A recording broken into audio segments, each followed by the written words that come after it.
يحتاج الجسم إلى 7 أو 8 ساعات نوم يوميا، ومن المعروف أن تناول الكافيين قد يؤثر على أوقات النوم ومدته بل وحتى نوعيته.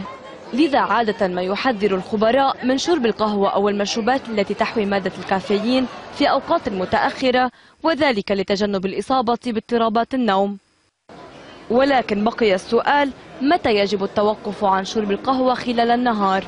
الجواب في دراسة قام بها باحثون من جامعة ميشيغان الأمريكية، فكشفوا أن الأشخاص الذين يتناولون الكافيين قبل النوم مباشرة يعانون اضطرابات في النوم، وحتى الذين يتناولون الكافيين قبل 6 ساعات من النوم لا يسلمون من اضطراب النوم، فتنقص ساعة من مدة نومهم. لذلك شدد الباحثون على شرب القهوة في ساعات الصباح والامتناع عن ذلك بعد الساعة 2 ظهرا، وبدء اليوم بكوب من القهوة، وفي الليل نشرب تلك المنزوعة الكافيين.